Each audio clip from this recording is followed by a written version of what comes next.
শ্রীরামকৃষ্ণদেব, মা শারদা ও স্বামীজির ভাবনায় মানুষকে উদ্বুদ্ধ করতে যাত্রা শুরু হয়েছিল উদ্বোধন পত্রিকার।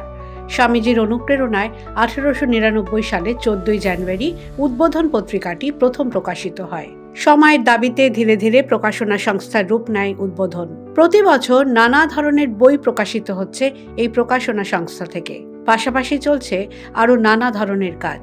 গোটা টিমের প্রত্যেকেই নিজেদের সৃজনশীল সত্তাকে আরও উর্বর করে তুলতে অবিরত নানা ভাবনা চিন্তা চালাচ্ছেন। তারই প্রকাশ ঘটছে আঁকিবুকির নানা কর্মকাণ্ডে।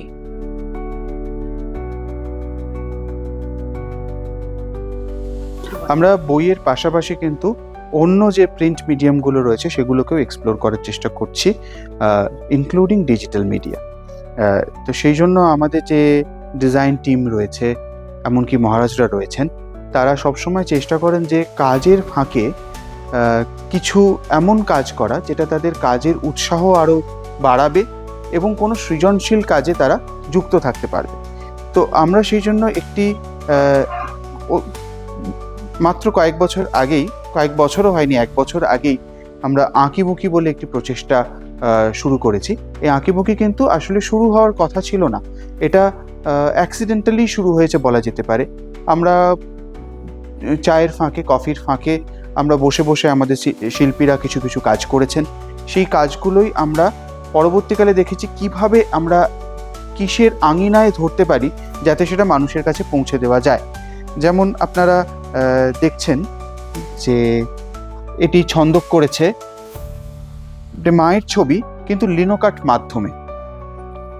আবার ঠাকুরের ছবি রয়েছে লিনোকাট মাধ্যমে। লিনোকাট মাধ্যম হচ্ছে এমন একটি মাধ্যম যেখানে আলো ছায়ার মধ্যে সাদা কালোর মাধ্যমে আমরা সেই ছবিটিকে ফুটিয়ে তোলা হয়, একটা অন্য ডাইমেনশন সেটার বেরিয়ে আসে।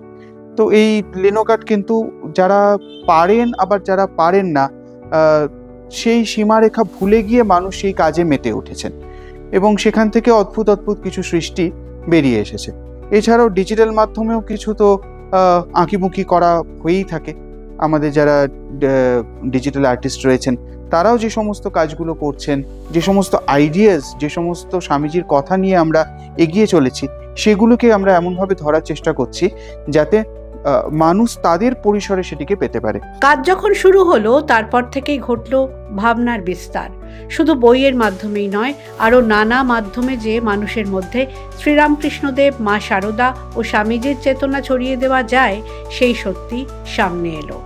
স্বামীজির কথা, B brave and face everything, এইটুকু কথা মানুষের জীবন বদলে দিতে পারে। তো এটাকেই আমরা একটা ডেস্ক কোট হিসেবে ব্যবহার করেছি, এটি মানুষ তার ডেস্কে রাখতে পারেন।